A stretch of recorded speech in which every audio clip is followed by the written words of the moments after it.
Migration is a natural phenomenon. Okay. The God who created the universe did actually not intend for there to be boundaries. Okay.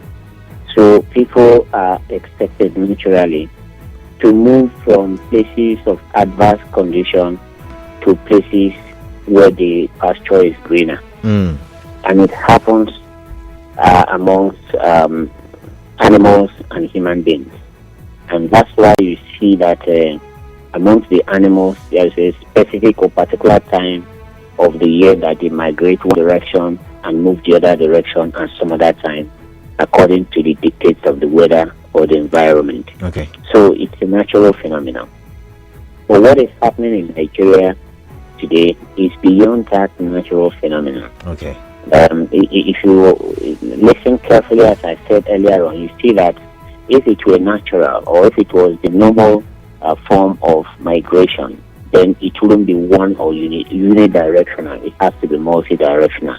You have to go this way and that way. So the danger in Nigeria is that our students are moving out without other students coming in. Mm. And if that is the case, there must be a reason. There must be things that are making that to happen, because it's not natural that people won't come in while they go out alone. Mm. And so if you ask, what can we do to stem the tide? My simple answer will be change our policy in education. We have, as of today, over 140 private universities. Mm. And out of this number, we'll probably have about 96 public universities, and by that I mean both private, federal government, federal and state government universities. Mm. The ratio of admission into this institution is about 5% to 95% in favor of the public universities. Mm.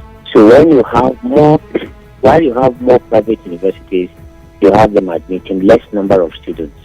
Where you have less number of public universities, they are admitting more of the students.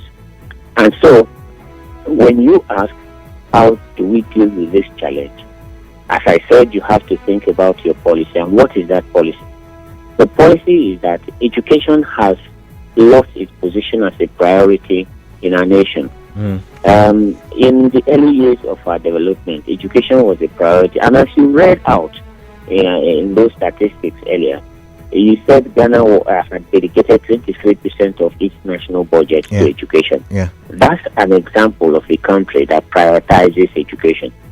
In the case of Nigeria, in the last 8 years, we have not had more than 5% of budget to education.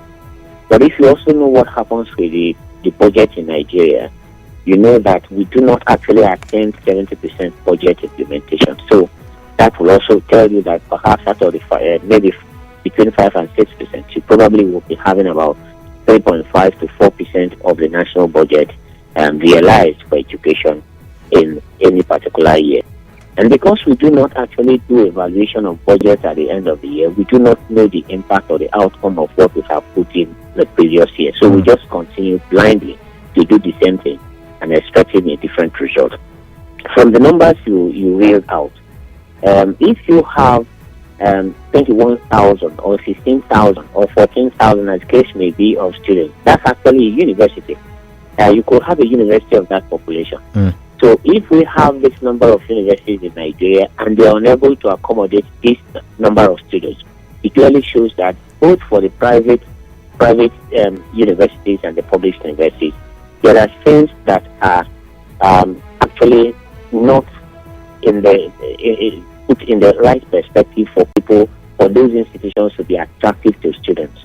In the case of the public universities, we see that we have dilapidated infrastructure. The sciences, for example, hardly have laboratories for students, and the library holdings in many of our universities are perhaps 10 to 15 years old. Even when you say that it's a virtual world, that you can do virtual library, the state of our infrastructure in communication and energy, that is electricity, also makes it absolutely impossible. And of course, you need to also subscribe to those libraries before your students or staff members can have access to those institutions. So generally, if we do not improve our funding, if we do not prioritize education, there's no way we're going to reverse the trend.